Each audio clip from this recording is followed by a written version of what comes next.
Push them away from me. South Africa is on full lockdown for 21 days as coronavirus cases steadily climb across the country. That means no leaving your house unless absolutely necessary. For many living here in Johannesburg's wealthier northern suburbs, that means no jogging and certainly no dog walking. But in some poorer, much more densely populated parts of the country, the water cannons are out and the defence force is clearing the streets.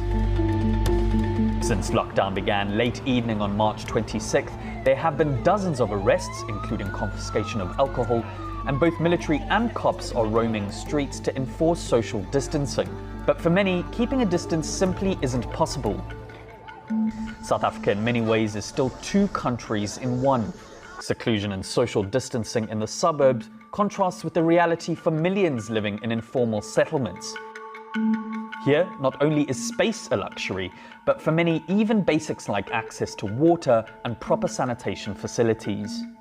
The worry we have that once it spreads to areas like this, it's going to affect many, many people. We are working with what we have. Government has already deployed thousands of water tanks and set up temporary shelters, and it's also continuing to pay social grants to over 17 million people. But it's unclear if these measures will sufficiently delay contagion and give people the resources they need to cope. If the virus does spread uncontrollably, it's almost certain that public health care won't cope, and the human cost could be enormous.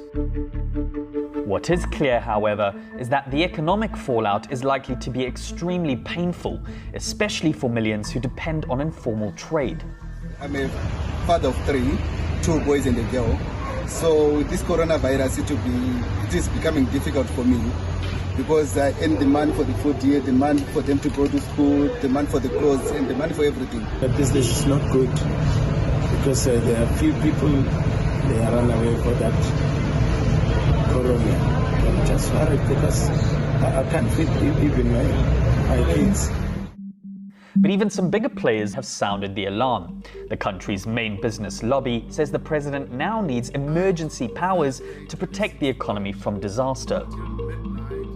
Very low economic growth, a soaring fiscal deficit, and persistent poverty and unemployment have defined the country's trajectory for years. But just hours into the lockdown, the economy suffered a blow from ratings agency Moody's, which downgraded the economy to sub-investment status, or simply junk. This could starve the economy of much-needed investment in the near future. Meanwhile, the country's second biggest retailer that employs 18,000 people has already said that it may not survive the lockdown. For now, only supermarkets, pharmacies, and other essential services are open for business. And even if the coronavirus is kept at bay, this economy, like many others around the world, may require remarkable creativity and big changes to survive.